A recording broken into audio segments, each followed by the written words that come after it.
Book of Luke, chapter 17 and verse 21 states, "Behold, the kingdom of God is within you." Before we step into this teaching, I want to reflect on the context of Luke 17:20 to 21. Jesus was not answering a question, he was correcting an illusion. The Pharisees were searching for signs, waiting for an external kingdom, expecting something they could point to, something they could measure or observe. And Jesus redirects the entire conversation with one revelation. The kingdom is not coming from the outside in. It is rising from the inside out. The kingdom they were waiting for was already present, hidden within. So why do we keep searching for it? Oh dear. We chase temples made of stone, scriptures penned by trembling hands, miracles that flash across someone else's sky. But the true sanctuary has no walls. The throne is not in the clouds. The altar was never in a building. It is within you, not symbolically, not metaphorically, but literally, in frequency, in design, in structure. You are the temple, you are the gate, and the kingdom is the field of divine potential vibrating within your being, awaiting activation.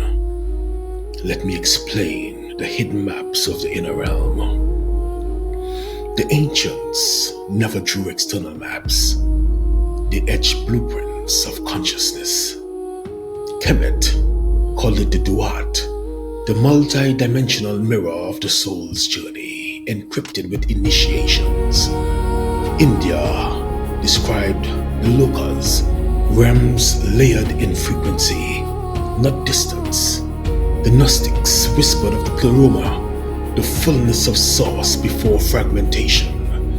And Yoruba cosmology gave us Orun and Ai, heaven and earth, inseparable and entwined within the human being through Ori, the divine head, and Emi, the sacred breath. All of these spoke of the same truth, that reality is not just external, it is concentric, nested within layers of self, and access to the kingdom is granted only through inner alignment. This reflects the Hermetic principle found in the Kybalion of as above, so below, as within, so without. The kingdom is not accessed by location, but by vibration.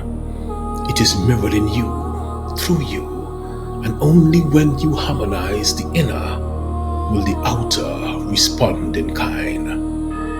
The book of Psalms, chapter 24 and verse 7 states, "Lift up your heads, O ye gates, and be ye lifted up, ye everlasting doors, and the King of glory shall come in." This is not poetry. This is spiritual architecture. You, yes you are the gate. Your thoughts, your emotions, your desires, your intentions. These are the inner veils that must be lifted for the King of Glory, your divine essence, your higher intelligence to rise and take its seat. There are 4 gates to the inner kingdom. Each is a realm. Each is a guardian. Each holds a key to your divine unfolding. Here are the 4 gates of the inner kingdom. 1. Thought. Thought is the mental gate. This is the realm of thought forms, where belief crystallizes into limitation or liberation. You think thoughts, but most of the time, they're thinking you. Loops inherited, beliefs programmed, assumptions hardwired. To lift this gate, you must become the observer. You must detach, witness, reclaim authorship. Thought is frequency, and repeated thought becomes a graven image, a false god within the temple. Cast it down, renew the mind, let Logos, divine order, rebuild your inner Eden. 2. Emotion. This is the vibrational gate. Emotion is the sacred current of soul memory, but if suppressed, it becomes swamp water, still, thick, feeding only shadows. You were taught to hide your grief, to mute your rage, to smile even when you are dying inside. But in the kingdom within, emotion is the language of the divine feminine. It flows, it speaks, it summons. Every block emotion is a gate rusted shut. Every heel emotion is a gate flung wide open. Feel it, move it, speak it, for only then can spirit flow clean through the temple. 3. Desire. This is the Karmic gate. This gate burns hot. Desire is sacred. It drives evolution. But when unconscious, it opens doors to realms you are not ready to enter. Unhealed desire creates magnetic signatures, drawing in contracts, entities, even lifetimes, all tied to your frequency. This is the gate through which many fall. To lift it, you must name your hunger, not shame it, not repress it, but purify it. Kabbalah teaches that the fire must ascend. Sexual energy, creative yearning, the ache to be seen, lift it from loins to heart to crown, and the very force that once enslaved you will now anoint you. 4. Intention. That's the creative gate. Yes. This is the gate of kingship. When your thoughts are clarified, when your emotions are integrated, your desire purified, then your intention becomes the scepter.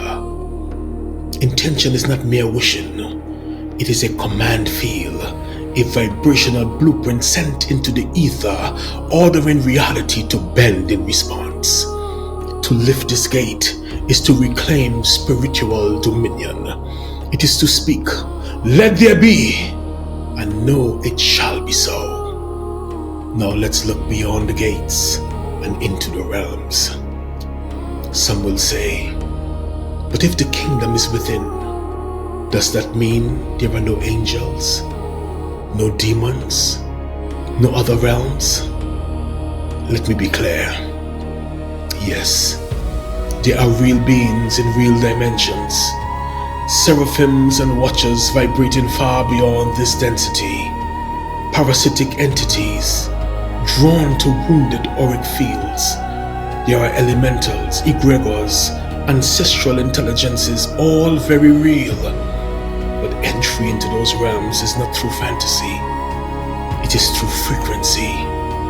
You don't summon angels, beloved. You become the frequency they can dwell in. You don't avoid demons by prayer alone. You close the doors in your emotional field through healing. Realms are not places.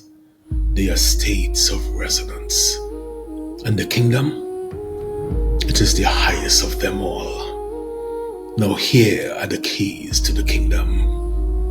In the book of Matthew, chapter 6 and verse 33 states, "But seek ye first the kingdom of God and his righteousness, and all these things shall be added unto you."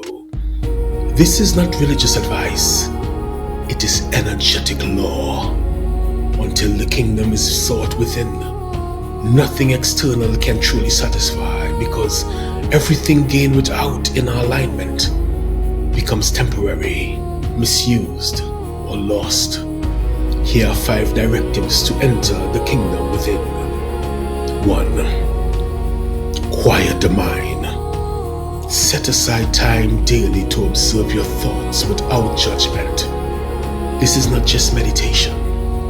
It is the lifting of the mental veil. 2. Feel what you've buried. Let yourself grieve. Let yourself rage. Let yourself weep. Emotion is the priestess of the temple. When she is honored, the gates open. 3. Name your desire. Write down what you crave, then ask if it comes from wounding or purpose. Transmit the former, feed the latter.